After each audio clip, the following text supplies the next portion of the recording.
Data investasi Prabowo hanya omong kosong. Kemarin ada yang komen kalau data investasi itu hanya omong kosong. Kayak gini. Investasi Indonesia semester 1 2025 tembusnya 942,9 triliun. Setengahnya dari dalam negeri dan setengahnya lagi dari asing. Tapi banyak yang nanya, siapa aja sih yang sebenarnya masukin duit sebesar itu dan apakah benar ini data omong kosong? Mari kita bahas.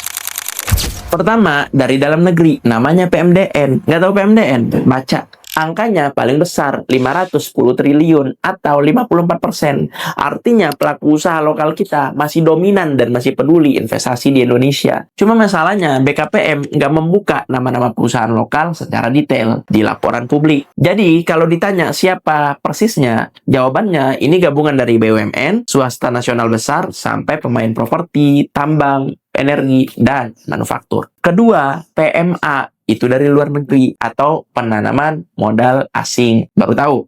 Kita belajar lagi. Jumlahnya berapa? 432 triliun alias 46% dari total. Dan disinilah datanya lebih jelas. Pertama ada Singapura dengan 4,6 miliar US dollar. Kedua ada Hong Kong dengan 2,2 miliar US dollar. Ketiga ada Cina dengan 1,8 miliar US dollar. Lalu Malaysia dan Jepang masing-masing sekitar 1 miliar US dollar. Kenapa Singapura bisa paling besar? Karena mereka sering jadi hub finansial dan pintu masuk modal internasional ke Indonesia. Ya, teman-teman yang bermain di startup pasti paham lah. Banyak investasi dari negara lain sebenarnya memang lewat Singapura. Ketiga, sektor yang dikuasai paling banyak masuk ke industri logam dasar dan barang logam. Itu sekitar 67 triliun. Terus pertambangan sekitar 53 triliun. Terus transportasi, gudang, telekomunikasi, dan jasa dan perdagangan. Dan jangan lupa, sektor hilirisasi menyumbang sekitar 30%. Ini penting karena hilirisasi berarti kita nggak cuma ekspor bahan mentah, tapi diolah di dalam negeri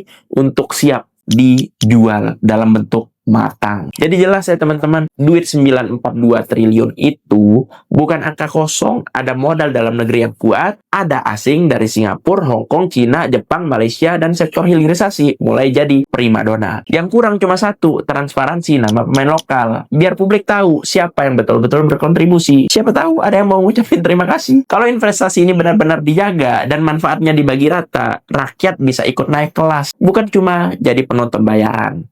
Gimana menurut kalian?